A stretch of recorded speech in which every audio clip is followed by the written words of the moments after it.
What's going on, guys? This is John here, and today I am going to be showing you guys how to solve a 4x4 Rubik's Cube. Alright, so first step in solving your, there are some requirements. So first requirement is that you know how to solve a 3x3. Second one is that, or second and third one is that you need to know how to do 2-look OLL or first look, or 1-look I mean, and 1-look PLL or 2-look PLL. Yeah, so if you guys all know how to do that, then 4x4 should be pretty easy. Alright, so first step is to make a white and yellow center. Now, when you make the white center, you basically want these 4 pieces to be white, so then you can determine its face. So it's very intuitive, but so if I want to match this white centerpiece with this one, I can move this top layer over and place it in just like that, and now we have a bar. You want to do bars are a lot easier. I mean, that's actually the only way you can do it. Now there is a white piece on the bottom layer. So if I were to move this side away and bring this up, that would destroy what I already have. So I want to move this bar on top so that when I move these 2 sides or layers, it's not affecting this bar. So in order for me to be able to move this piece up and not affect this bar is to move it out of the way and then bring it up. Now I have a bar. Now in order to bring this bar up, I would just move this side and bring it up just like that. Now for the bottom layer, you want to do it in 2 bars. So here, wait, let me get a harder case. Alright, so let's say we have nothing on the bottom, right? I would want to make a yellow bar. So I can, you don't want to do any moves that will disrupt the top layer. You just want to do moves like this. Side, like, you can't do any 2-layer moves that affect the top and bottom. So, until you're placing the bars in. So, if I want to make a yellow bar right here, what I would do is, I can move this side up and bring it over, and now I have a yellow bar. Now, in order to bring this yellow bar down, I can't just bring it down like that, because then it will destroy my white center. So what I can do is I can move this yellow bar down, move the bottom layer twice, so that it's not affecting anything, and bring it up. Now I have a yellow bar on the bottom. Now, for a harder case, or a different case, it's not any harder. If, let's say, I just have 1 yellow dot on the bottom layer, and instead of having to take out this bar, or dot, I can move this side so that when I bring this dot down, it makes a bar, and so I can't just bring it down like that because then it would disrupt my white center. But I can bring it down and then move the bottom layer once, so then and then bring the top these 2 layers back up, so that it's not affecting my bottom. All right, now let's do the next bar. So I can't just bring this side over, because it won't connect this with this dot. So I can move this side over just like that, connect the dot, and now I have a bar. Now, instead of placing this in the gap and moving it over twice and bringing it up, that's not going to work with the second bar. With the second bar, instead of putting it here like what you would think you would do, you actually move the bottom layer, or this layer, doesn't matter, so that actually when I move this bar down, I can move it out of the way and bring this side back up, and now it's a center. So let me do that one more time. So I can't just do that, because then if I do what we've been doing, it won't make a center. So I need to move the bottom layer so it's in the same 2-layer rotations with this bar, and I could bring it down, move it out of the way, and bring this up, and now we have the white and yellow centers. Alright, for the next step, we want to make these our next 4 centers. Now, so every single time you do it, like unless you're color neutral, you want to do white on the left and yellow on the or to the right. But the color scheme for these centers would be blue, orange, green, red. Because there's no determined centers on a 4x4. Because if you have like blue next to green on a 4x4, you're not going to be able to solve it. Look at this 3x3, for example. See, if I have white on the left, yellow on the right, it goes blue, orange, green, red. You can't have green next to blue, or you can't have red next to orange. You need to have the same color scheme as a 3x3. So let's do the blue center first. So I already have a bar here, which is very nice. But in order to make a second bar, I can move this piece and bring it over just like that to make the second bar. But let's say my blue bar is horizontal like that. So when I bring this blue bar, or when I bring these blue dots together to make the blue bar, it destroys this blue bar. So I need to either move it to the top or bottom, because the blue bar has to be out of this range of motion where it's not going to break. This is fine, this is fine, this is not fine. So I'm going to move it away like that, and I'm going to connect the blue bars. Now to make the blue center, all I need to do is to move this top layer over and connect it just like that. Now, the next center is orange. Blue, orange. So, this piece needs to be blue-orange, or this side needs to be orange. So, what I can do is, I can't just bring this over because that won't connect our two dots. But I can move the top layer twice, so when I bring it over, it'll make a bar. Now I need to move it out of the way and bring this blue side down. Now I need to bring the orange bar right here. So what I can do is I can move this bar down, move it out of the way, and bring this side back up. And now we have an orange bar here. Now we have two orange dots right here. And we need to make a bar that will go right here. So I can move this side down. Then instead of moving it out of the way and bringing this back to connect the blue, I can actually split it like that. So now my orange piece is over here. I can move the top layer. So now when I connect my blue centers back to normal, it makes an orange bar. Now in order to get this orange bar here, I can move these two layers down, move it out of the way, and connect my blue center back to normal. Now, this is just like the yellow center. I do not want to just move the orange side down and then move it out of the way and bring it back up, because we won't make an orange center. So we have to do it just like the yellow center, where I put it in the same range of motion as this orange bar. I can move it down, move it out of the way, and bring it up, and now I have the blue and orange centers. Now, what's opposite of blue? That's green. Now I need to make a green center right here. Now, this one is a little more confusing, but it's not very hard. Not very hard. Alright, so I have a bar right here. So might as well move this bar down, move it out of the way, and bring this side back up. So now I have a green bar where across from blue and next to orange. Now, in order to make the second bar, what I can do is I can move this green so that when I connect this bar right here, connect it to make a bar, I can then move it out of the way, or move it into the same range of motion and bring it down, and now my centers are made. Now it's time for making all of the edges. So it doesn't really matter what edges you do first. It really doesn't matter. So let's just do the white and blue edges. Now, what you want to do is, the correct position is, so let's say I'm doing the white and blue edges. I want to have this white blue piece, like on the top layer, I want it to be the second color of that edge. So the white blue piece, I have the blue facing up, and on this white blue edge, I have the white facing up. And in order to do that, so let's say I have the white blue edge here and the other white blue edge here. I can't connect these, right? And so what I can do is I can move this blue edge out of the way, move this top layer over, and bring it back. So now these two edges are opposite colors.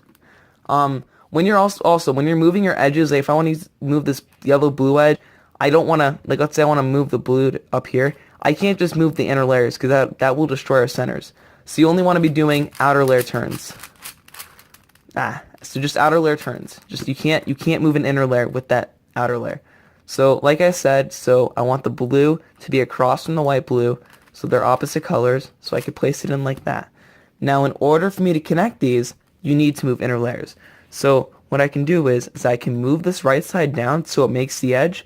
Now you can either move this edge to the left or to the right, because you want to replace that edge with garbage. So if I move this white blue edge to the left, I can then move this side down. So then a garbage edge is down here. I can move it back. So when I reconnect my centers, I won't destroy any edges and I'll have this edge built. So let me do another edge. White and green. These are already in the ideal positions because their opposite colors are showing on the top layer. So I can connect it. I can move it to the left or right. And then I can move my edge over and reconnect. But wait, that was an already built edge.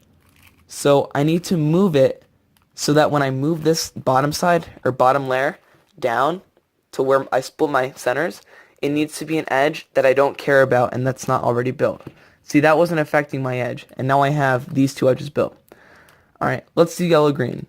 So yellow-green is right here, and the other one is right here. So I want these two, one of these needs to be flipped. So what I can do is I can move this layer over so that when I move the top layer over, I can bring it back up, and now they're flipped oppositely.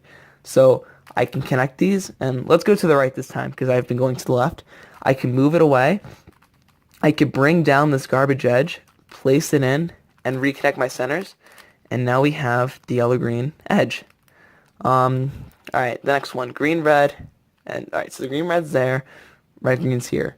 So if I just move this layer up like that, now they're in opposite positions, I can connect, move it away, bring in the garbage, place it in, and remake my centers, and now the red-green edge is built.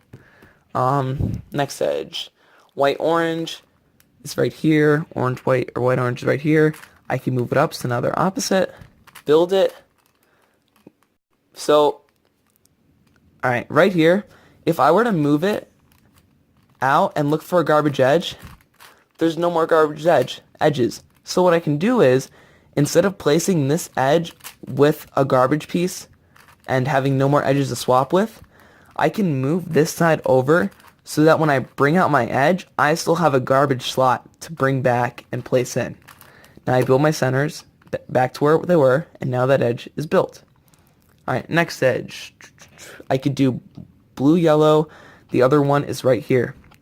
So what I can do is I could just move this layer back up, so now they're flipped oppositely.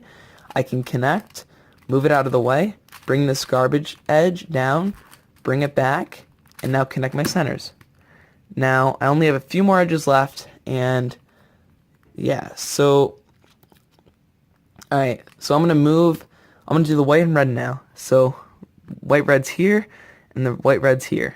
So I can flip it just by moving it out of the way and putting them across from each other so that the edges are flipped differently. Now, I can, alright, so there's a garbage edge here. If there wasn't, I can move a garbage layer into the left or right side so then I have something to swap it with. So I can connect these two edges, move it out of the way, bring this garbage side back, and reconnect my centers.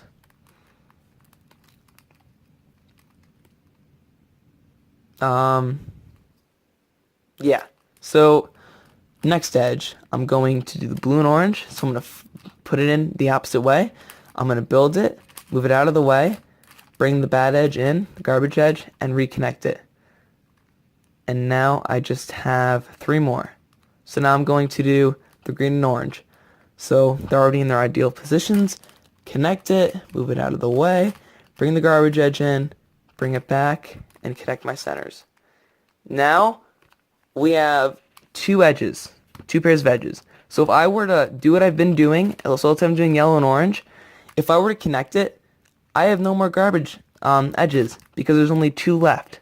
So what I need to do is, instead of having, so let's say I'm doing yellow and orange, instead of having them opposite from each other, I want to have them so they're directly, like they're flipped the exact same in the layer.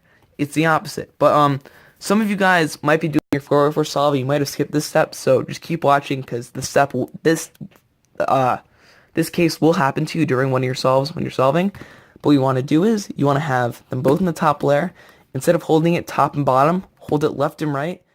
So you could either go by this as a UW prime or just a slice. So you would slice over.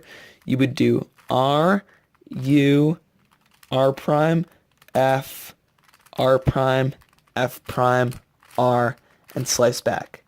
Once you do that, that will switch the two edges, and now they'll be solved. Now the rest is easy. So except you might have, there's three parities at, well, at most you could have two parities, but there are three parity algorithms that you will have to learn, sadly. But for the most part, basically, you would just solve it just like a normal 3x3. So I would make a cross, just like that. And now I would, you don't have to do F2L. I mean, you can just do it layer by layer, but I do F2L because I'm faster at 3x3 and I use advanced method. But basically, you can do F2L or beginner's method. So basically, after you have your first two layers solved, alright, I didn't get the parity, of course, so let me do it.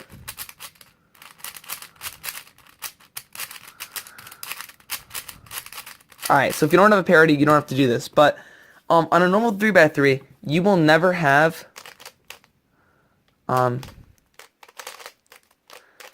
you guys all know, you will never have an edge that is either, see, you could either have a dot, an L, a bar, or a cross.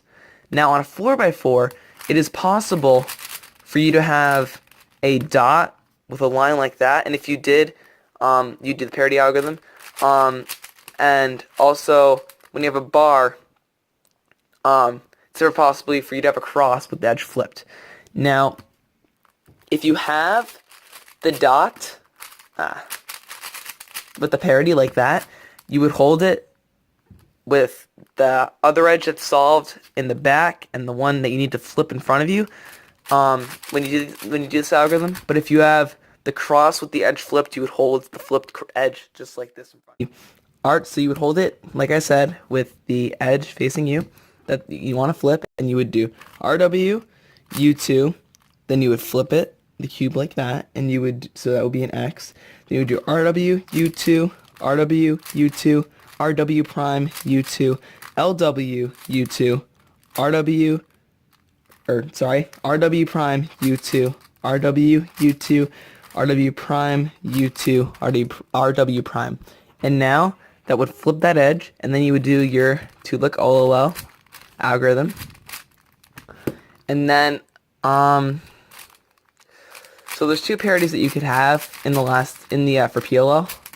So I have one of them where so you could either have one where, I'll show you in a sec, but if you have a parity where these two edges need to get swapped, you would hold one that needs to get swapped facing, or one facing towards you and one facing to your right, and you would do, so you would do, like you're taking out an F2L pair, so you would do R, U, R prime, U prime, then you would do this middle layer twice, then you would go over twice, then you would do two layers, just like that. I don't know the notation for that, but yeah, that would swap these two edges. And then for the one where if these two are solved and these two need to be swapped, you would do this.